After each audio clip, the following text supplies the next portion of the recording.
Take two. Thank you very much. I said earlier on I'm from Australia and I grew up in a desert, so I understand the value of water and the pain of not having it. And for the last 8 years been working with the national government in Australia on the Murray-Darling Basin Plan, which is the river management system for our largest and most productive river system. So I kind of know a little bit about water, but my task today is to talk a little bit about the technology enablement for water trading, that is to make those river systems much more economically productive. I've been, as I said, working with water for a while. This quote from Mark Twain is never truer. Whiskey's for drinking and water is for fighting over. Water trading, it seems, or agricultural use of water is not without its pain. Just a couple of things to level set. When I talk about digital, what I really mean here is not just the technology. Digital is about the culture, the processes, business models, and technologies of the internet era that respond to people's raised expectations. And it is the digital companies that we've heard about so far that are raising those expectations. Another thing I want to talk about is platforms. These digital tools actually stack and combine to make very powerful things. So when I talk about a platform, I talk about a standalone digital tool or a collection of tools that are flexible, scalable, and reusable, and that integrate seamlessly to provide internet-enabled services. So the sorts of things you see in Facebook are a collection of platforms, not just a single platform. So look a little bit about water trading, and this is the way that water trading works. It's a very complicated and very inefficient business, at least in Australia and the countries that Civic Ledger has looked at. There's this sort of decision to trade. Do I need to buy? Do I need to sell? What will improve the value of my crops? Because water trading is very complicated, there's not much information around, and there's tremendous information asymmetry, we then need to consider that there are middlemen in water trading. Then there's this sort of process of market making, some kind of government or regulatory approval, and then finally settlement, financial settlement. So the problems in this are manifold. But first, that unless you are the top 1% of farmers and corporate farmers at that in Australia, you do not have the same information as other farmers. You certainly don't have the same information as the water brokers. So small traders are actually trading under a great information asymmetry. In the Murray-Darling Basin system, there are 15,000 business rules that must be navigated to trade water. Now, not every trade has 15,000 business rules applied to it, but there are 15,000 business rules at large in the basin system.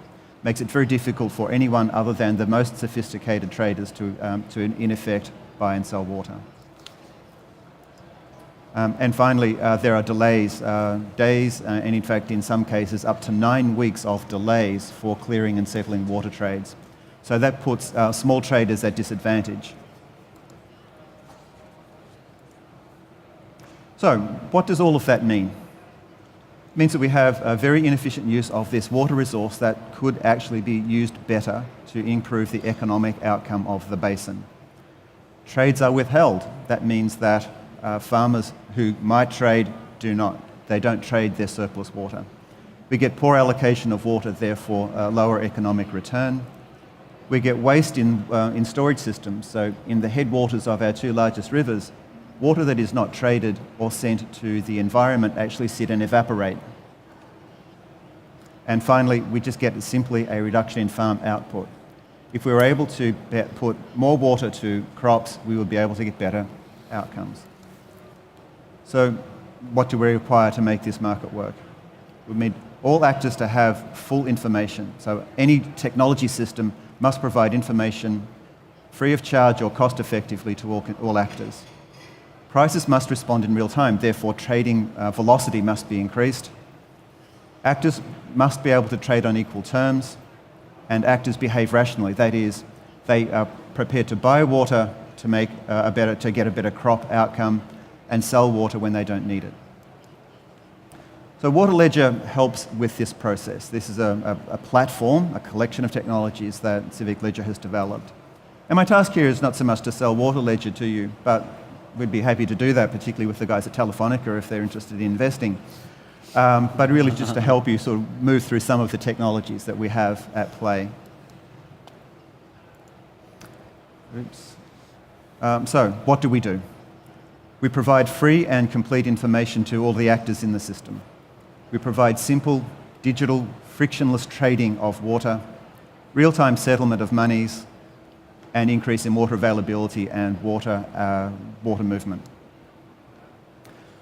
So I'm going to talk to you a little bit about the technology, so I apologise for this, but the technologies aren't that difficult to grasp, I hope. The first thing we want to do with trading water is to turn a physical asset, a megalitre or 1 million litres of water, into a digital asset. We want to turn it into a digital asset because digital trading systems have no friction or very little friction by comparison to traditional paper-based systems. A digital supply chain is a faster supply chain than a traditional supply chain. But when we turn a physical asset into a digital asset, we make it freely available. So anyone who's taken a photograph today, posted it to Twitter, or any of your other choices of social media, you took a photograph at very little cost, shared it at no cost, and that photograph can be shared infinitely around the world. While that's fine for photographs, we don't necessarily want that for a megalitre of water. We want it to be bought once, trafficked through the system, and consumed. So we need to have a system that manages what we call the double spend problem in digital trade. The blockchain is a way that we do that. The blockchain was invented explicitly to solve for this double spend problem. The blockchain is an amazing bunch of technologies, but really just think of it as a large, globally accessible database that has more than one copy.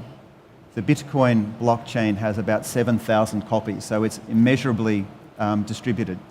So anyone around the world can look at their version of the blockchain and understand where their data is and where other people's data is.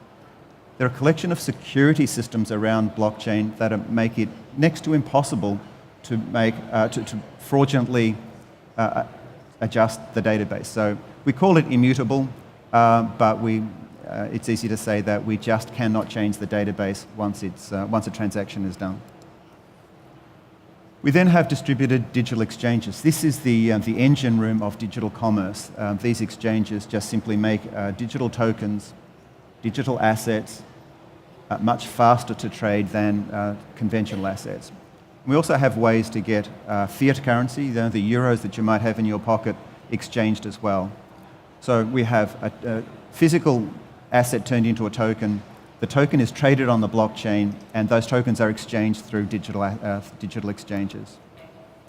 We have something called a computational contract here. So I spoke about 15,000 business rules being covering the Australian water trading system.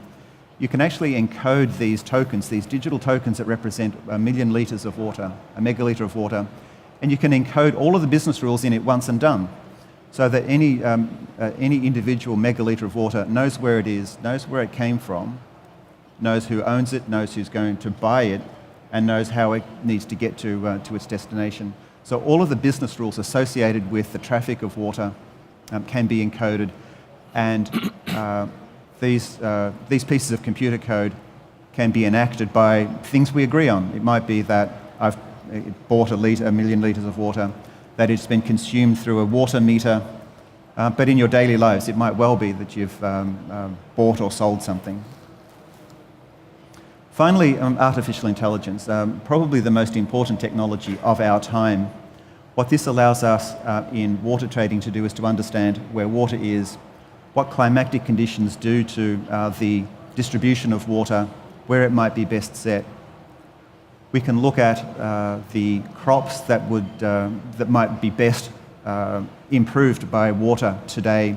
We can look at a number of attributes of the economic value chain of water and understand it better. Now, if you are a Netflix consumer, you buy stuff off Amazon, you will get recommendations. And our plan for artificial intelligence here is to push to farmers If you bought 10 megalitres of water, your crop will improve. If it's a rainy season, you're not using your water, you can sell it. What we want to do here is to use this powerful new technology as an aid to farmers. So we want to give the little guy a much needed boost against the bigger guys. So we call Water Ledger a cognitive water trading platform.